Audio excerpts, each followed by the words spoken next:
So I know you and I deal with this stuff on a daily basis, but I'm sure you're just as frustrated as I am. I really am. And, you know, I don't know how the Republicans in the Senate really can look themselves in the mirror after having run on such a strong platform during the election of being pro-Second Amendment, and now they're going to let national reciprocity just sit there and not take it to a vote. Mitch McConnell deserves, I think, a lot of scorn if he holds this up and doesn't take it to a vote. And there's also a lot of misinformation about the fixed NICS part of the national reciprocity bill. And Grant, I know you've talked a lot about this. I have too. But I think we as gun owners and pro-Second Amendment gun owners out there really need to make sure we're getting the right information out there.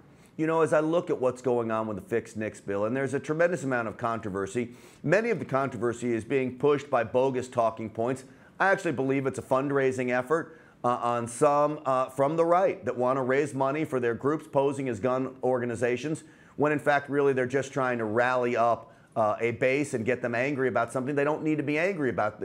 The reality is, when it comes to the NICS system, Guy, and you know this, is nothing changes with current law over who the prohibited possessors are going to be. Nothing. Now, we can talk about the problems with maybe some of the prohibited possessors already in there under law. That's fine to discuss. But we're not changing them. This is not executive orders. This is, and they phrase it as Obama-style gun control. Obama used his pen and paper to change law through regulation. That is not what is happening here.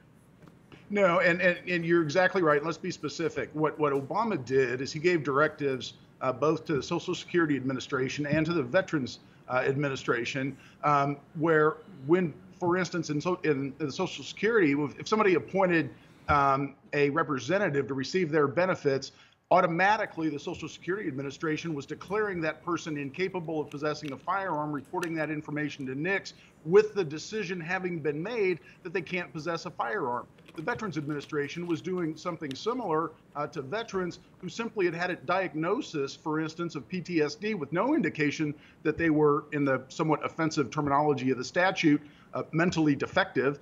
And without any due process, people were losing their Second Amendment rights. That's what that President Trump has undone.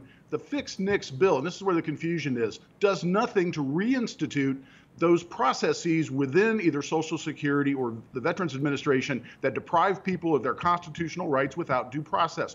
This does nothing to affect what President Trump did in terms of undoing what Obama did to take people's rights away with no due process. That's where a lot of confusion has arisen.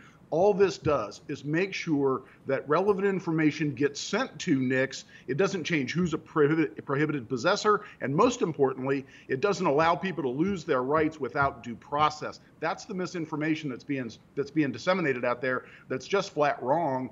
And I think you nailed it, Grant. I think that some people that portray themselves as being pro-Second Amendment are just on a fundraising drive with this.